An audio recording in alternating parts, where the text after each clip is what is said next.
ಎಲ್ರಿಗೂ ನಮಸ್ಕಾರ. ಗೆಳತಿ ಯೂಟ್ಯೂಬ್ ಚಾನಲ್ಗೆ ಮತ್ತೊಮ್ಮೆ ಸ್ವಾಗತ. ಬನ್ನಿ ಸ್ನೇಹಿತರೆ, ಇವತ್ತು ಶಾಕಾಂಬರಿ ಹುಣ್ಣಿಮೆ ಬಗ್ಗೆ ಮಾಹಿತಿಯನ್ನು ತಿಳಿಸ್ಕೊಡ್ತಾ ಇದ್ದೀನಿ. ಈ ವರ್ಷದ ಮೊದಲ ಹುಣ್ಣಿಮೆ, ಹಾಗೆ ಈ ಹುಣ್ಣಿಮೆಯ ವಿಶೇಷತೆ ಏನು, ಆಚರಣೆ ಹೇಗೆ, ಪ್ರತಿಯೊಂದನ್ನು ಕೂಡ ವಿವರವಾಗಿ ತಿಳಿಸ್ಕೊಡ್ತಾ ಇದ್ದೀನಿ. ಈ ಹುಣ್ಣಿಮೆಯನ್ನು ಬನದ ಹುಣ್ಣಿಮೆ ಅಂತ ಕೂಡ ಹೇಳಲಾಗತ್ತೆ, ಹಾಗೆ ಶಾಕಾಂಬರಿ ಹುಣ್ಣಿಮೆ ಅಂತ ಕೂಡ ಹೇಳ್ತಾರೆ. ಯಾಕೆ ಅನ್ನೋದನ್ನು ಒಂದು ಚಿಕ್ಕ ಕತೆ ಹೇಳ್ತೀನಿ ಬನ್ನಿ. ಈಗ ನಾವು ವರ್ಷದಲ್ಲಿ 3 ನವರಾತ್ರಿಗಳನ್ನು ಆಚರಣೆ ಮಾಡ್ತೀವಿ. ಅಂದರೆ ದಕ್ಷಿಣ ಭಾರತದ ಕಡೆಯೇ ಒಂದು ರೀತಿ ಆಚರಣೆಗಳಿರುತ್ತೆ, ಉತ್ತರ ಭಾರತದ ಕಡೆಯೇ ಒಂದು ರೀತಿ ಆಚರಣೆಗಳಿರುತ್ತೆ. ಚೈತ್ರ ನವರಾತ್ರಿ, ಹಾಗೆ ಗುಪ್ತ ನವರಾತ್ರಿ ಮತ್ತು ಶರದ್ ನವರಾತ್ರಿ. ಅದರಲ್ಲಿ ಈ ಶಾಕಾಂಬರಿ ನವರಾತ್ರಿ ಕೂಡ ಒಂದು ಬನಶಂಕರಿ ದೇವಿಯ ಆರಾಧನೆಯನ್ನು ಮಾಡುವಂಥದ್ದು. ದುರ್ಗಮ ಅನ್ನುವಂಥ ಒಬ್ಬ ರಾಕ್ಷಸ ತುಂಬಾ ಪರಿಶ್ರಮದಿಂದ ಕಠಿಣವಾದ ತಪಸ್ಸನ್ನು ಮಾಡಿ ಬ್ರಹ್ಮದೇವನ ಹತ್ರ 4 ವೇದಗಳನ್ನು ವರವಾಗಿ ಪಡ್ಕೊಳ್ತಾನೆ. ಅಲ್ಲದೆ ದೇವತೆಗಳಿಗೆ ಸಲ್ಲಿಸುವಂಥ ಎಲ್ಲ ಪೂಜೆ ಪ್ರಾರ್ಥನೆಗಳು ನನಗೂ ಸಲ್ಲಬೇಕು ಅಂತ ಕೇಳ್ಕೊಳ್ತಾನೆ.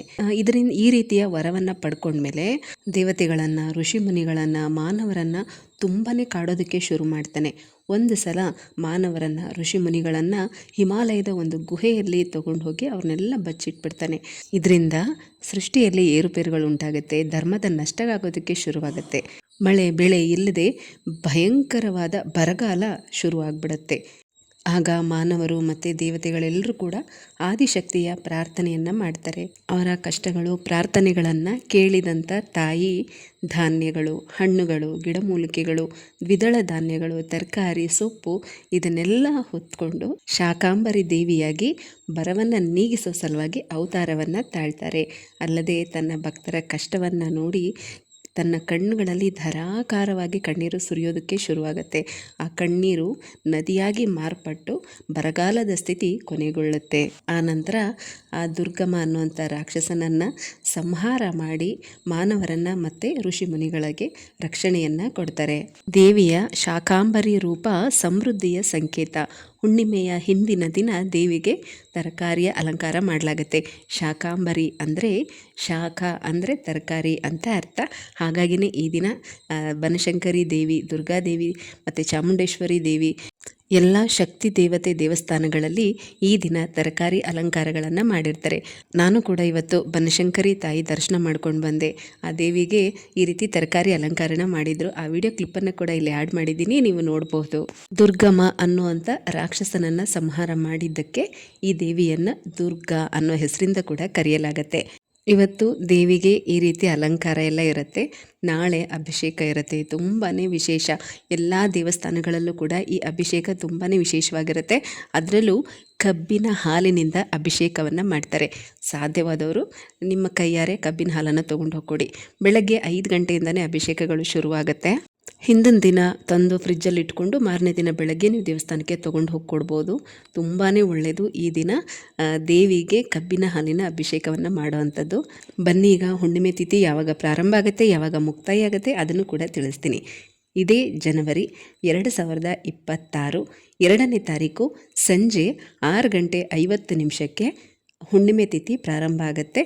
3ನೇ ತಾರೀಕು ಶನಿವಾರ ಮಧ್ಯಾಹ್ನ 3 ಗಂಟೆ 40 ನಿಮಿಷಕ್ಕೆ ಹುಣ್ಣಿಮೆ ತಿಥಿ ಮುಕ್ತಾಯ ಆಗ್ಬಿಡುತ್ತೆ. ಸ್ನೇಹಿತರೆ, ಈ ಹುಣ್ಣಿಮೆಯ ಇನ್ನೊಂದು ವಿಶೇಷತೆ ಅಂದರೆ ಆರಿದ್ರ ನಕ್ಷತ್ರ, ಆರಿದ್ರೋತ್ಸವ ಅಂತ ಕೂಡ ಹೇಳ್ಬೋದು. ಈ ದಿನ ವಿಶೇಷವಾಗಿ ಶಿವನ ಪೂಜೆ ತುಂಬಾ ವಿಶೇಷ. ಅದರಲ್ಲೂ ಶಿವನ ನಟರಾಜ ರೂಪಕ್ಕೆ ಈ ದಿನ ವಿಶೇಷವಾದ ಪೂಜೆನ ಮಾಡಲಾಗತ್ತೆ. ಹಾಗಾಗಿ ಪ್ರತಿಯೊಬ್ಬರು ಕೂಡ ಈ ದಿನ ಮಾತ್ರ ಬೆಳಗಿನ ಬ್ರಾಹ್ಮಿ ಮುಹೂರ್ತದಲ್ಲೇ ಪೂಜೆ ಮಾಡಬೇಕು. ಯಾಕೆ ಅಂತಂದರೆ 3ನೇ ತಾರೀಕು ಶನಿವಾರ ಮಧ್ಯಾಹ್ನ 12:50 ತನಕನೇ ಆರಿದ್ರ ನಕ್ಷತ್ರ ಇರೋದು. ಆಮೇಲೆ ಪುನರ್ವಸು ನಕ್ಷತ್ರ ಬರುತ್ತೆ. ಹಾಗಾಗಿ ಆದಷ್ಟು ಬೆಳಗ್ಗೆ ಪೂಜೆ ಮಾಡೋದು ತುಂಬಾ ಒಳ್ಳೆಯದು. ಶಿವನ ನಟರಾಜ ರೂಪದ ಇನ್ನೊಂದು ವಿಶೇಷತೆ ಏನು ಅಂತಂದರೆ ಶಿವನಿಗೆ ಶಾಪ ವಿಮೋಚನೆ ಆದಂಥ ದಿನ. ತಾಯಿ ಅನ್ನಪೂರ್ಣೇಶ್ವರಿ ಶಿವನಿಗೆ ಅನ್ನದಾನವನ್ನು ಮಾಡಿ ಆತನ ಶಾಪ ವಿಮೋಚನೆಯಾಗಿದ್ದರಿಂದ ಆ ಖುಷಿಗೆ ಶಿವ ನಟರಾಜನ ರೂಪದಲ್ಲಿ ನಾಟ್ಯವನ್ನು ಹಾಡ್ತಾ ತುಂಬ ಸಂತೋಷದಿಂದ ಇಡೀ ಜಗತ್ತಿಗೆ ಅನ್ನವನ್ನು ನೀಡಿದಂಥ ದಿನ. ಹಾಗಾಗಿ ಇದನ್ನು ಆರಿದ್ರೋತ್ಸವ ಅಂತ ಕೂಡ ಕರೀತಾರೆ. ತುಂಬಾ ವಿಶೇಷ. ನಿಮಗೆ ಮುಂದಿನ ವಿಡಿಯೋದಲ್ಲಿ ಈ ದಿನ ಶಿವನಿಗೆ ಅಭಿಷೇಕ ಮಾಡಿ ಪೂಜೆ ಮಾಡುವಂಥ ವಿಧಾನವನ್ನು ತಿಳಿಸ್ಕೊಡ್ತೀನಿ. ಈ ವಿಡಿಯೋದಲ್ಲಿ ಹುಣ್ಣಿಮೆ ಬಗ್ಗೆ ನಿಮಗೆ ಮಾಹಿತಿ ತಿಳಿಸಿದ್ದೀನಿ. ಹಾಗೆ ಹುಣ್ಣಿಮೆ ಯಾವಾಗ ಪ್ರಾರಂಭ ಆಗುತ್ತೆ, ಯಾವಾಗ ಮುಕ್ತಾಯ ಆಗುತ್ತೆ ಅನ್ನೋದನ್ನು ಕೂಡ ತಿಳಿಸ್ಕೊಟ್ಟಿದ್ದೀನಿ. ಪೂಜೆಗೆ ಎಲ್ಲ ರೀತಿ ಸಿದ್ಧತೆನ ಮಾಡ್ಕೊಳ್ಳಿ. ಈ ದಿನದ ನೈವೇದ್ಯ ಕೂಡ ತುಂಬಾ ವಿಶೇಷ. ಹಾಲು ಮತ್ತು ಅಕ್ಕಿಯಿಂದ ಮಾಡುವಂಥ ಪಾಯಸವನ್ನು ಈ ದಿನ ನೈವೇದ್ಯವಾಗಿ ಇಡಬೇಕು.